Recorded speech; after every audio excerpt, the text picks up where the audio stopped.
Welcome to tiny food home. ఈరోజు మన tiny food హోమ్లో ఈ రెసిపీ పేరేంటో మీరు వచ్చేసి కామెంట్ చేసి చెప్పేసేయండి.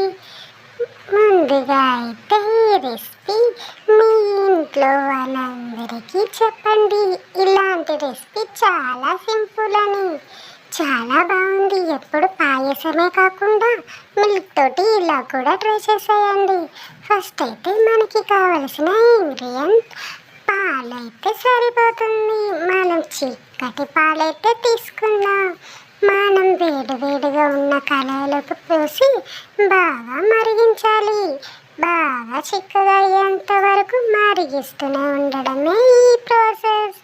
చూసారుగా బాగా మరుగుతున్నాయి కదా.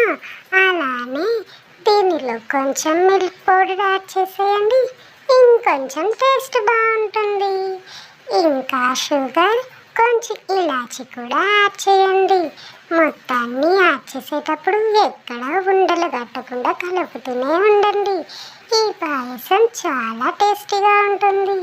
దీన్ని పాలకోవా రసం కూడా అంటారు. నేనైతే ఇలా చేసేసా. మీ ఇంటిలో చిన్నపిల్లలు ఉంటే ఎవరైతే పాలు తాగడానికి ఇబ్బంది పడతారో వాళ్ళకి ఇలా చేసి పెట్టేసేయండి. నాకైతే బాగా నచ్చింది. మీరు కూడా మీరు ఇంట్లోని ఇలా ట్రై చేసినట్లయితే నాకు కామెంట్ చేసి చెప్పేసేయండి. ఇంకా సబ్స్క్రైబ్ కూడా చేయండి. మీరు నా వీడియోస్ని చాలా సపోర్ట్ చేశారు కనుక మీ అందరికీ చాలా థ్యాంక్స్. నేనైతే నా ప్రాసెస్లో చాలా బాగుంది. చూడండి ఎంత చిక్కగా అయిందో. ఇంకొంచెం ఇంగ్రీడియంట్స్ కూడా యాడ్ చేసి మన రెసిపీని అయితే కంప్లీట్ చేసేద్దాం. మొత్తానికైతే మన రెసిపీ ఇంత సింపుల్గా అయిపోతుందో కదా. తర్వాత షుగర్ అయితే యాడ్ చేసి కలుపుతూనే ఉండండి. ఎందుకంటే పాలు అడుగు పెడితే టేస్ట్ పోతుంది కనుక.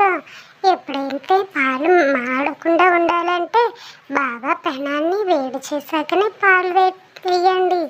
ఎక్కడ అడుగు పట్టకుండా కలుపుతూనే ఉండండి. తర్వాత నేను కొంచెం శనగపిండి యాడ్ చేశాను. ఇది కొంచెం యాడ్ చేస్తే ఇంకొంచెం బాగుంటుంది.